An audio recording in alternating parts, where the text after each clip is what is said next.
Hi friends, the LTM you've all been waiting for is finally here as part of the Beast of Prey event in Apex Legends Season 14. This is a brand new LTM which we've never seen before in Apex Legends, and it's called Gun Run. It's kind of like an Apex Legends version of the classic gun game mode you'll see in familiar games like Call of Duty. However, this Apex Legends version of gun game works slightly different, so I'll explain how it works in this video. If you are enjoying the new LTM, please consider liking and subscribing.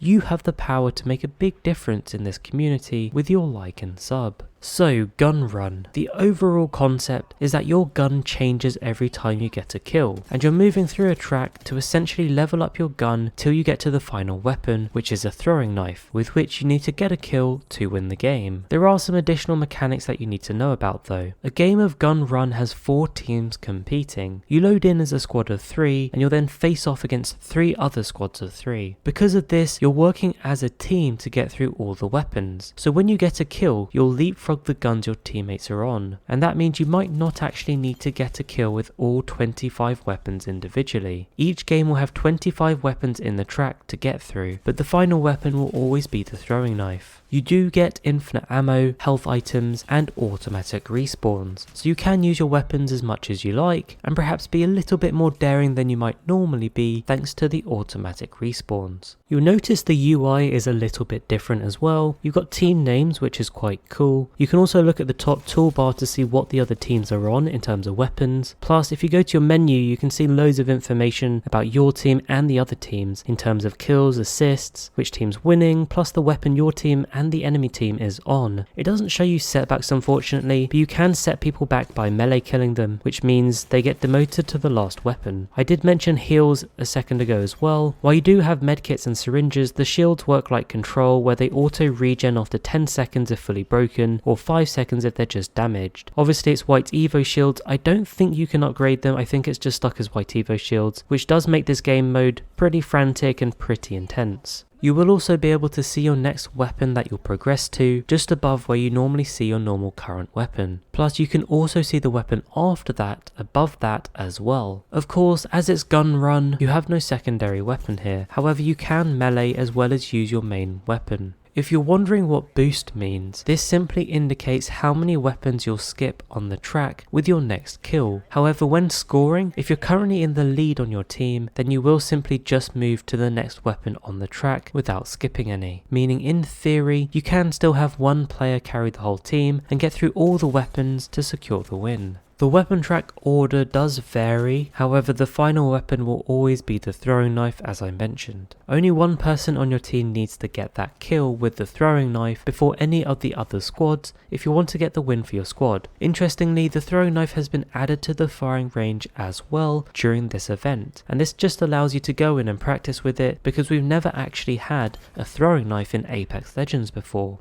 I guess you could say it feels a little bit like the arc style when you're throwing it, so that should give you a rough idea of how it feels when you use it. Oh, and there are 2 maps available for Gun Run, which will rotate kind of like it rotates in any of the other game modes we've got in Apex Legends. And the 2 maps are Skulltown, and this is the classic version of Skulltown, not the relic version, which is really cool because it feels really old school. Plus we've also got Fragment East as the other map for Gun Run.